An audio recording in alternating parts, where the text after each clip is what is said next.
Think about a time when you're cruising on the freeway, traveling with the flow of traffic, and you unexpectedly spot a police officer traveling nearby. All of a sudden, the discovery of this authority actually creates tension, and drivers start making mistakes because they're afraid of doing something wrong.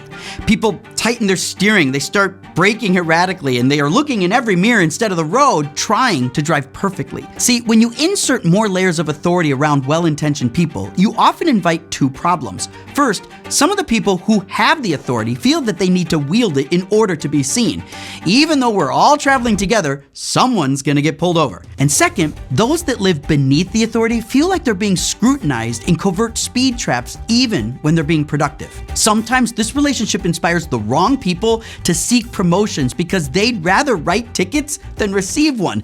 And I've seen managers who think that having people report into them automatically means they're good at managing. Yeah, no. So then what is the job of a manager? I think what employees don't need looming over them are endless layers of management oversight. What they do need are endless layers of motivation. If you're a manager and you fail to consistently motivate, mentor, and elevate those around you, regardless of reporting structure, you're allowing a flawed system to remain operational. It took me a long time to figure this out, and I'm still learning, but eventually I figured out that empowering employees to manage themselves and motivating them through purpose leads to a healthier company culture, significantly increases loyalty, and generates an exceptional work ethic. At least that's always been my intention. You'd have to actually ask my employees if they feel that way about how I run teams.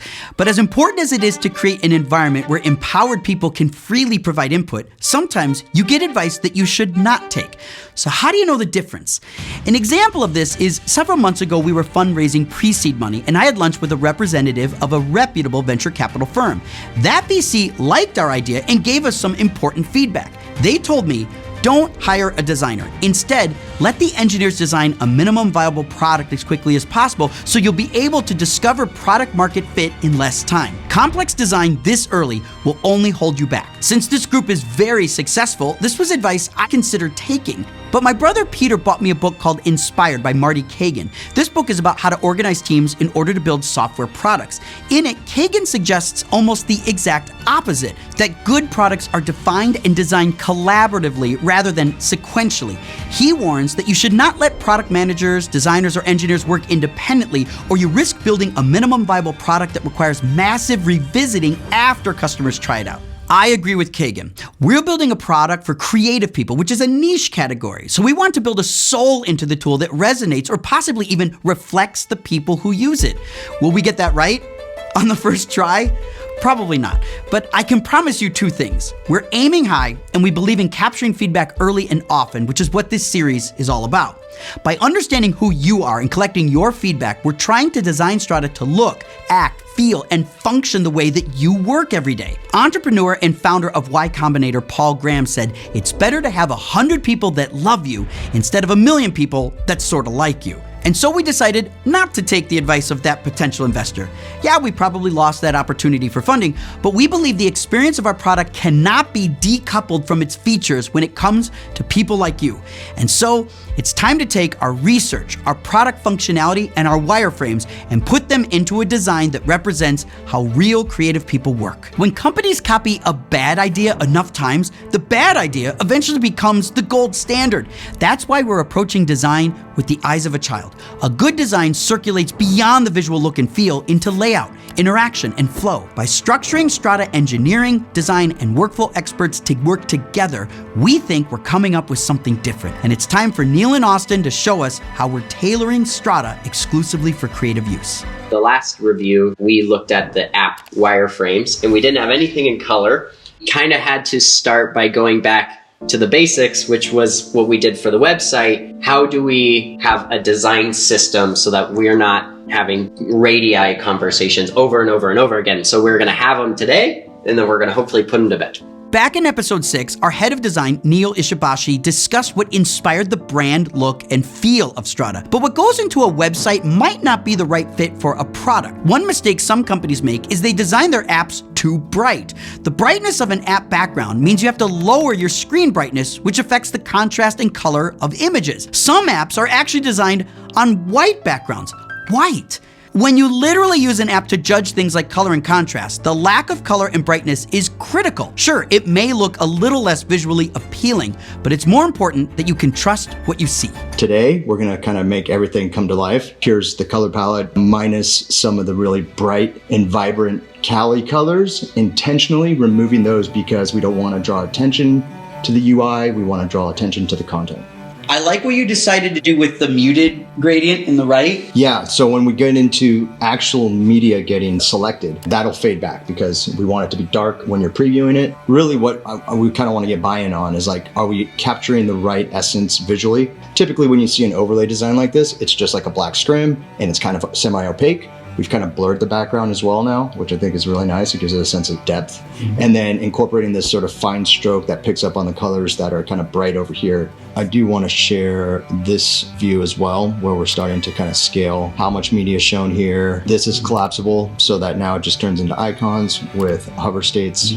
The other thing worth noting is in the actual other panels within the UI, it does give us a sense of what the app is going to start looking like as it gets populated and the tools get put into here. These are going to be dynamically scalable media bin widths depending on what the user's preference is. And as you're pulling it in or out, you're going to start seeing breakpoints at where it goes from 2 columns to 3 columns. We're not allowing you to close your player and eventually what is your editor. Why would you want to close the best parts of Strada? I think what people want to close is actually stuff on the left. Yeah. The stuff on the right, you want to make bigger. Yeah. Can you zoom in, like on a detail?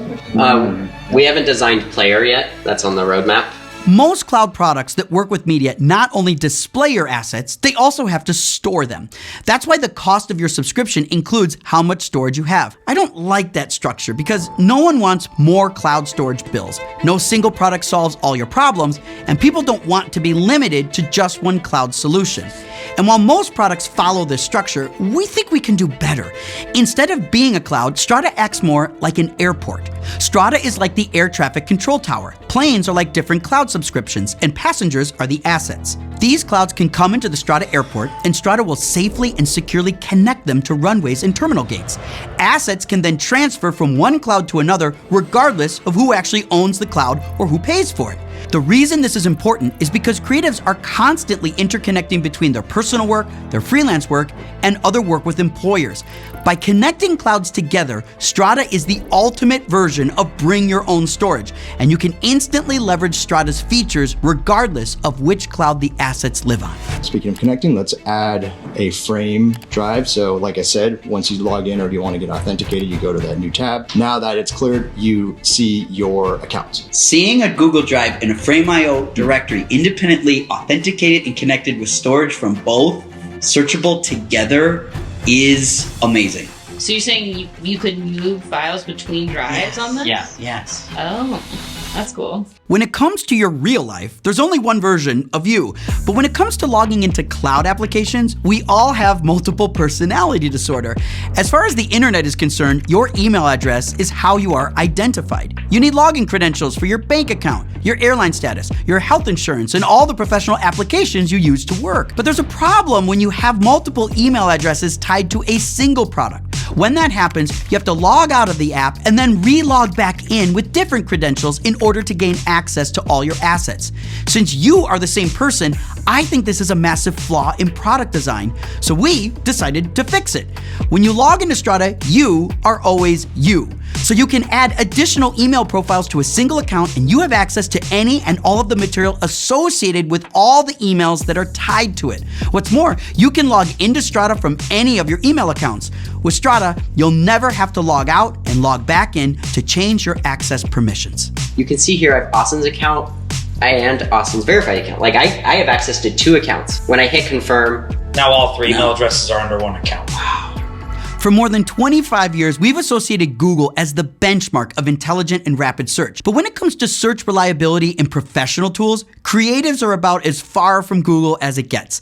We believe creative professionals deserve a better search solution because today, searching asset metadata is just not good enough. That's because search in most tools is a relatively simple index, and it really only works if you know most of the name of the file you're looking for, which is why you don't often use it. The instant Strada is connected to one of your clouds, it triggers Strada's analytics that we call Tanalyze, and Strada will improve your ability to search across all your connected clouds and won't be limited to superficial metadata like file name or dates. If you search dog, you'll get results for any file named dog. You'll also get photos and videos of dogs. You'll also get clips that have a transcript where someone said the word dog. And you'll even get assets that have the audio of a dog barking. Creatives don't want to search by clips, date, or even scene and take names. Strada aims to finally deliver a search that is practical.